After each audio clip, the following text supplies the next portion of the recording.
sound the alarms because the One Piece live action is, wait for it, not dog. And wait, what's that? It does stuff better than the anime too, and overall, is it better than the anime?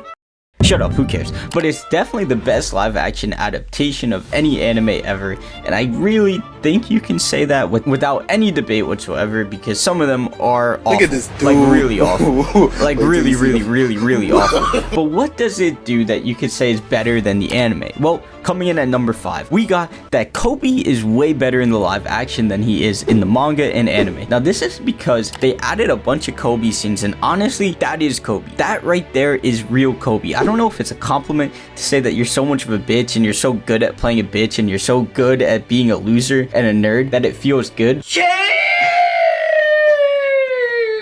But it feels more natural. It's progression. That is the real Kobe, and it honestly, like I was saying, is more natural. In the anime, we jump from point to point with Kobe, and we honestly don't even understand how he got from point A to point B. In the show already, you can see exactly where Kobe is going. The time and effort put towards Kobe is definitely more apparent, and he definitely is like a way better loser character than he was in the manga or anime. Now, number 4 is the commitment to Buggy. Now, there's positives and negatives towards this. The commitment towards Buggy, and I'm gonna get into this a little more later on because it ties into something else, but they made Buggy a menace. They fully committed to making Buggy an absolutely menacing character, and you can tell its importance from now, whereas in the anime, he didn't seem like that important of a character when he was first introduced, and he just kept on popping up because he was a fan favorite. But here, you can already see the dedication towards that, and like I was saying, it's gonna play into something a little later on. They understood what they were trying to do with Buggy and fully committed to making him an absolute demon. Now, number 3. Now, Syrup Village, everyone knows it was absolute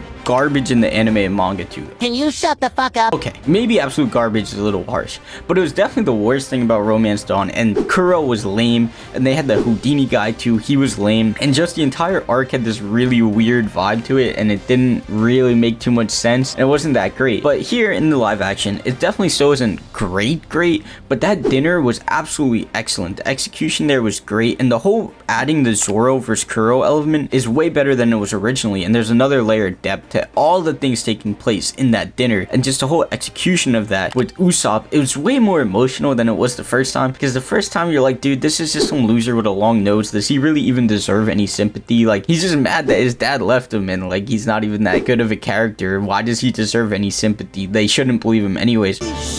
Whereas the way it was executed here was much better, and Usopp definitely does seem more of a better guy in this situation than he was originally. You see that Kuro actually is a bad guy, and that Zoro's catching on, and that because of the whole Zoro bounty hunter thing not being completely forgotten like it was originally in One Piece, you can definitely see that there's a lot more stakes there. 2, just overall way better pacing. Romance Dawn out of the big 3 is often considered the worst start out of all of them because it's so slow, there's so much stuff you don't care about, and especially for a hook, when you take into account like you're watching that without knowing the rest of One Piece, you really struggle to care at times about Romance Dawn, and a lot of people say, oh, just wait till Arlong, wait till Arlong. Arlong is around the 65 episode mark, but the better pacing and faster movement, and something I'm going to talk about for the number 1 point, it definitely is better and ties in better and feels a lot more natural than it did when I was watching the anime and manga. Now, you may disagree with this, and like I was saying, some of these you could definitely say are a negative, but I think the better pacing is much more of a good thing. And number 1 is taking lessons and acknowledging the fact that the story has more places to go, because when Oda wrote the anime and manga for the first time, he thought it was only going to be 5 years long, so there's a lot of stuff that when you look back on it just doesn't make sense. But the way they're tying in Luffy's backstory to every episode, all the characters' backstories to every episode,